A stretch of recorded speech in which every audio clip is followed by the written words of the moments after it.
Welcome to the library.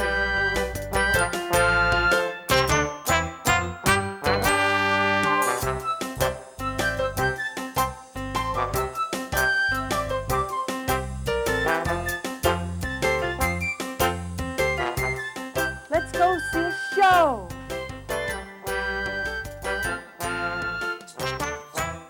And it starts with our heartbeat, right? That's our drum that we all have, and it's playing a rhythm for you. Lub-dub, lub-dub, lub-dub, lub-dub. So whether you know it or not, you're all drummers, all right?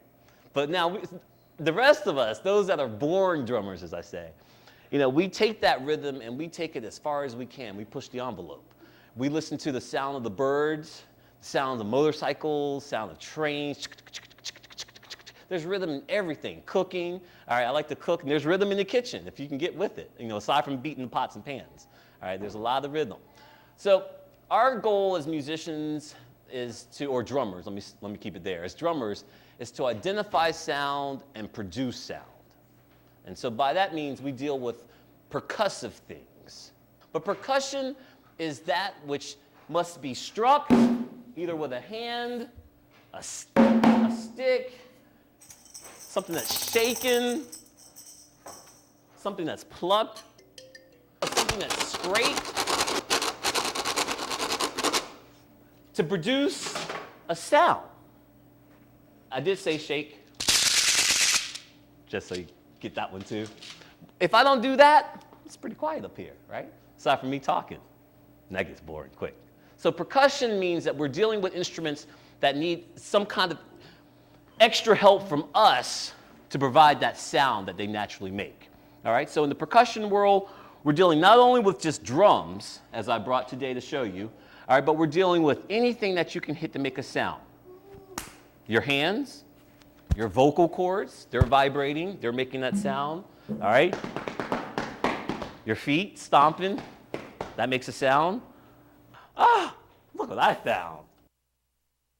This is where most life starts for percussion instruments. Well, a long time ago in Africa, some very creative men took a piece of wood like this, and they said, hey, if I hollow it out, put some holes in there. Now, they weren't thinking of the first mobile phone. And this was many, many years before that even came to be. But they realized if they put some holes in there, it would make the sound travel more. That's pretty loud, as it is. But with the holes, it resonates even more, reverberates. So this drum is what we call a log drum or a slit drum. And this was one of the earliest known types of drums known to man. All right, now, the thing about this drum that's special is you don't see any skin on it. All right, it's made simply of wood, i.e. the log drum. So this drum, as well as any other type of drum that you may find that has no skin, we refer to them as idiophones. Everyone say idiophone with me. Now, in one of these workshops many years ago, I asked someone what an idiophone was. I'll never forget. This little kid goes, a drum for idiots. It's like, that's a great answer. It's priceless. I got to see that. But no, it's not a drum for idiots. It's simply a drum that has no skin on it. So that box over there, this be considered an idiophone? All right, raise your hand if you think this could be an idiophone. I got to go like that. Raise your hand if you don't think it could be. A naysayer disbeliever. You don't believe this could be a drum.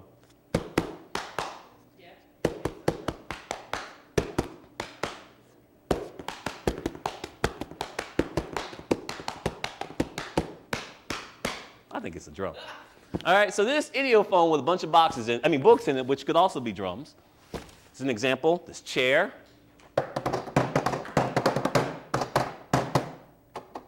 Because what we're looking for, obviously something that doesn't have skin, but when we hit it, it produces a sound, a tone. My favorite idiophones in the world, and these are the first things I saw when I walked in, and they're clean, just so y'all know.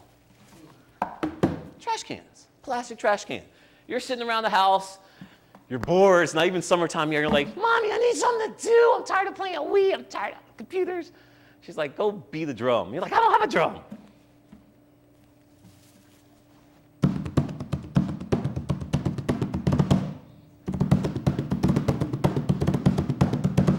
Got a nice bass drum right here, all right?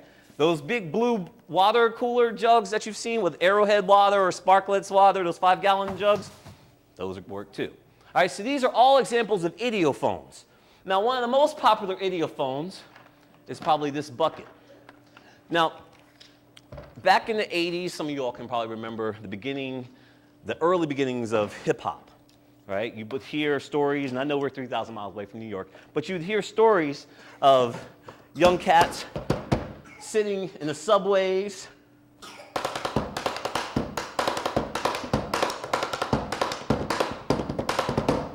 trying to make some money, all right? Playing some drums on what they had, all right? They didn't have money to go out and buy snare drums and bass drums and all that stuff, or maybe junjuns and djembes. But they had enough common sense and enough, audacity to walk up to their school guy, their janitor at school, and say, "Hey, man, you done with that bucket? Can I have it? You don't need any more," wherever they may have seen it. Got some sticks and started expressing themselves, all right? Even if they didn't know what they were playing, they figured out, this feels good. And someone might dance. She asked me earlier if we get someone to dance. I was like, if the spirit's right, if you're playing and your spirit's right, someone's going to probably come over and join you, right? So it all started with idiophones, because before man figured out how to put skin on top of this wood, all right, this is all we had. And we made the most of it. Now in Africa, a land rich with resources. And since it's Black History Month, I'm going to focus mostly on Africa and African Americans today. Normally, I do try and cover the world and talk about drums from all over the place, but since this is our month, I'm going to just give a little bit more love to Africa. So bear with me, don't be mad. We're still going to play. Now, anyone ever seen this instrument in front of me before? No? All right. Now, anyone ever seen a xylophone? Anyone ever heard of a marimba? Okay. You seen that too? You seen this? Where did you see this? Where? I'm curious now. Now, this is called a balafone. Again, it's an idiophone. There's no skin. Simple gourds, all right, which you can use to drink water out of, put other foods in, or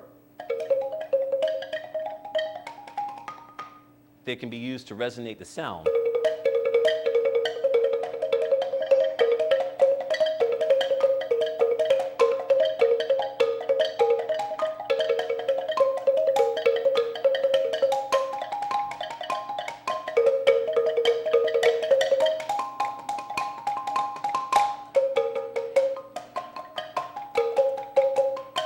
Now, this is a smaller version of the much bigger traditional balafone. And this is the travel version for a car as small as mine when you have a lot of drums. But what it shows you is that with a little bit of creativity and imagination, you can make anything that you want, that you can hear, all right? Whether you have lots of thousands of dollars to buy some man-made, or I should say manufactured instruments or not, or you make it yourself, all right? The desire to express oneself and to communicate are the main reasons that we play any type of drums, or music for the most part, but especially drums. Because with rhythm, when we're producing the rhythm, we see the effect on people, all right? Whether someone starts dancing, whether someone starts smiling, whether someone goes like this, oh my God, it's loud, it's annoying, or whether someone is healed by it, all right? There's a lot that goes into drumming. Now, there are 4 things I want you to remember about drums, whether or not I say anything else today. All right, now that is, drums are the study of science, history, mathematics, and culture. Will you repeat those after me? Drums are the study of science, history, mathematics, and culture. All right, because when we look at drums, we're looking at how long they've been around, which goes back thousands and thousands of years. We're looking at the people who've been playing these drums for thousands of years. All right, the role that they play. For example, some drums were used originally for military purposes, to help troops move on the battlefield. Some drums were designed just to be played for celebrations, for worship celebrations. All right, and then once you get into the rhythms, it's mathematical because of the fact that if you have 2 beats over here, and you have 3 beats going over here, and then somebody else is playing 6 beats. You got to figure out how that all goes together. There's a science to that. Okay, so drums are much more complex than just something, again, that you walk up to and you just start beating. All right, I always want you to remember that, because most people see drums, I can see the eyes go like that and the smiles get big. It's like, we get to hit something, but it's much deeper than that. Okay, now, as for African Americans and Black History Month and what that means to us, it's a lot. All right, because the drum is our heartbeat. All right, it's the pulse. It's that thing that keeps us alive. Now, who in here knows when the first slave ship arrived in this great land of ours? Anybody have a guess? I told you it's history, so you're going to get some history lessons too. Random guess. A little bit later, but that's not a bad guess. Oh, you're close, a little earlier though. You know it, don't you? 1859. Oh, let's see what happened in 1859. Something happened in 1859, but not what I was looking for. We're about 200 years before that. 1619, okay? First slave ship arrived in Jamestown, okay? And I'm from Virginia, so I'm kind of partial to those documentations, since about 400 years is coming up on this in our big celebration. But ever since that time, when the Africans came west, they brought with them their culture, who they are. Before that, there were no junjuns, djembes, congas, balafons, slit drums, all that stuff, talking drums, tamas that we play now. So when they came, they brought a part of them which later became a part of us. And so we have to pay tribute to the African Americans, because they have really helped shape our music in many respects. Now, I'm going to talk about some drums, and I'm not going to go in order. I'm not trying to go chronologically, just in case you just joined me and you're like, oh, this guy's talking about some drum set, and we were just talking about log drums. I'm not trying to go in order, but I want to give you the information. So in the 1800s, the Civil War was wrapping up around 1868, and just about all African Americans were informed that they were free. Most, I say. Texas is still a little shaky. But what happened, in New Orleans, many drummers had been enlisted to fight in the Civil War.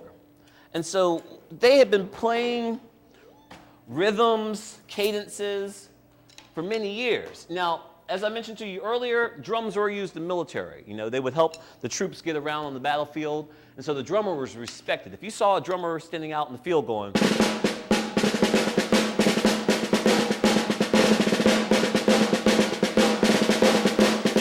didn't try and shoot him, all right? You're like, all right, leave that guy alone. He's just playing drums, all right? He's making me dance a little bit. All right, so the drummers had a respected place.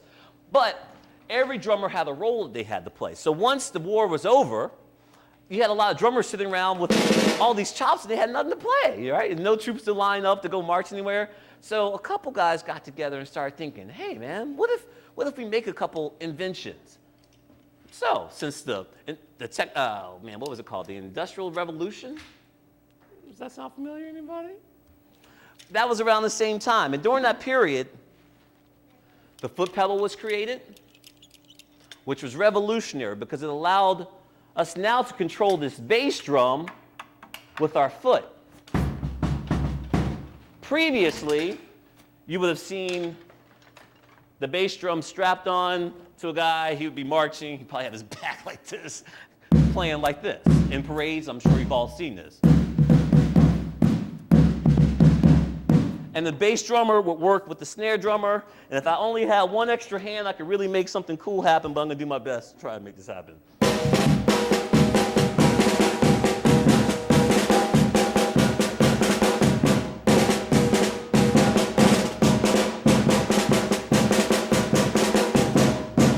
Told you to be loud, right? So you would have at least 2 people working, and then actually you might as well throw in the third, because you'd have somebody in the back with some cymbals, and these are going to be loud. They'd be going, I'm probably playing soft. And so that was happening. But that was at least 3 people, possibly